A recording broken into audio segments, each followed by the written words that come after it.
Hey, someone once taught me that a person's knowledge, if it were mapped or drawn on a sheet of paper, it would very closely resemble a letter T. And what that means is people often have knowledge in a wide variety of different things. So that would be at the top of the letter T.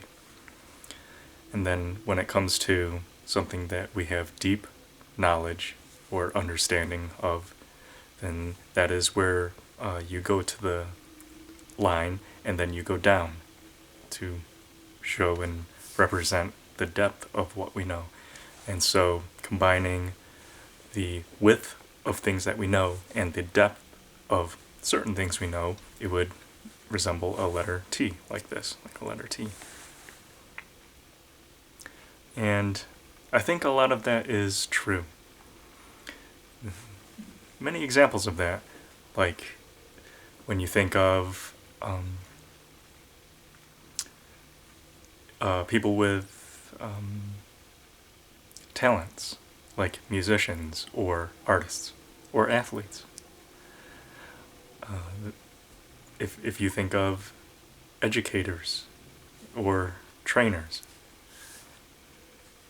maybe like physical trainers at the gym or fitness center,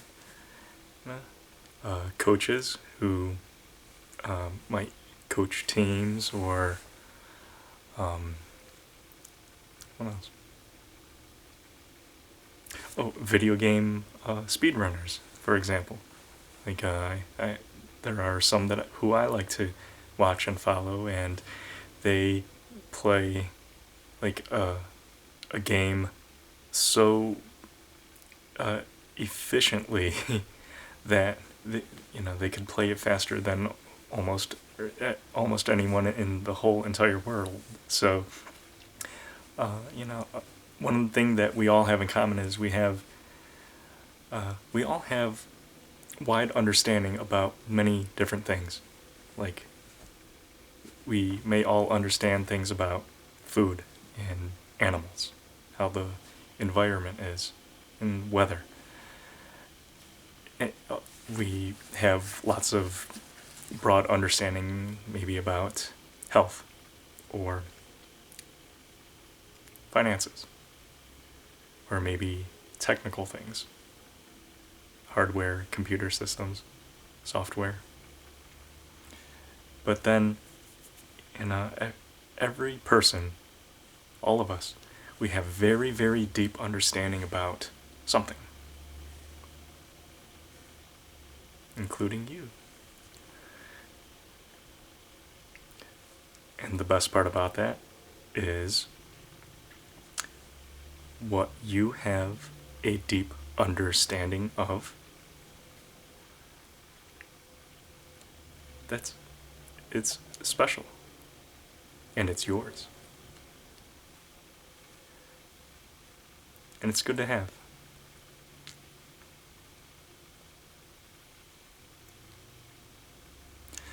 So the more I think about how knowledge looks like the letter T, I think about how there are ways to overlap that with other things, like wisdom. I talk about knowledge and wisdom, and so if knowledge were like the x and the y axes, then wisdom might be like the z axes if it were in 3 dimensions. That's one way to look at it. Or z could be the or wisdom could be the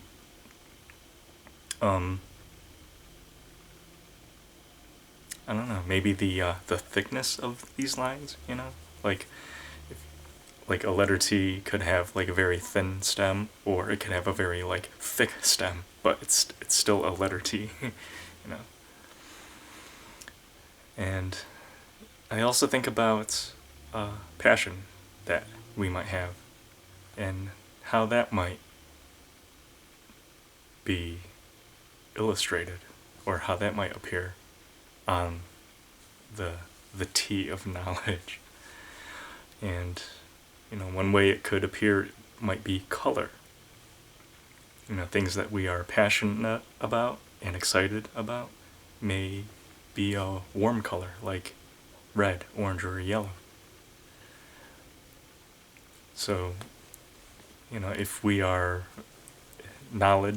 if we have a lot of knowledge about something, then the stem goes very deep. If we are passionate about it, then that stem is very wide. Or, I'm sorry, and if we have a lot of wisdom about it, then the stem is very wide.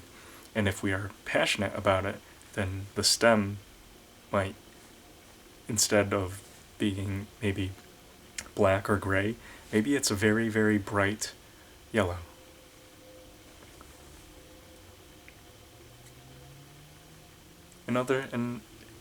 There are lots of ways to think of that. Like maybe instead of a letter T, maybe some people have knowledge in many different things, and so theirs looks maybe like a letter M. Or maybe for some people, it could look like a letter J. Imagine that. You understand depth of knowledge so much that it actually comes back and and maybe that knowledge and wisdom and passion actually brings you back up into another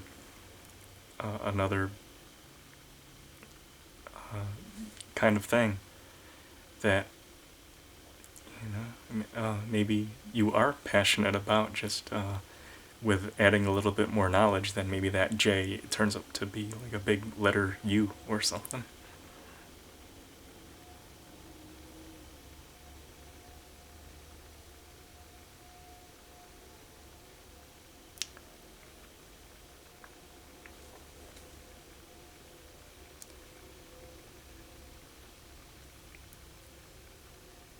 There are many truths when it comes to knowledge and wisdom and passion.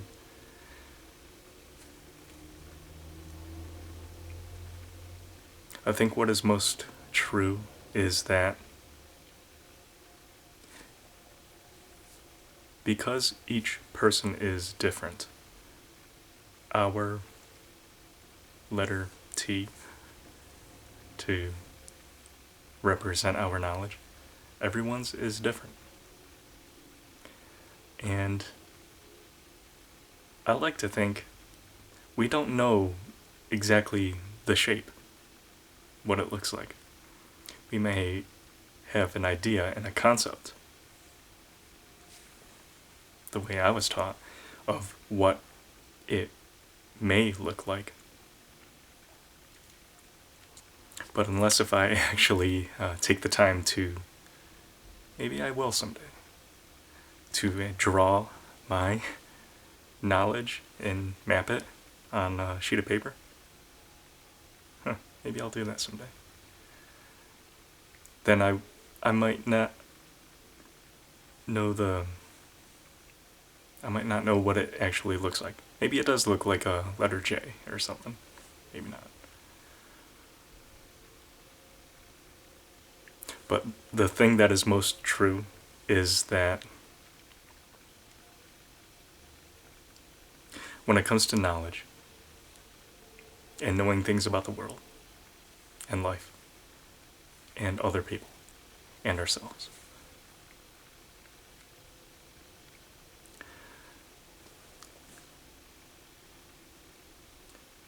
learning about ourselves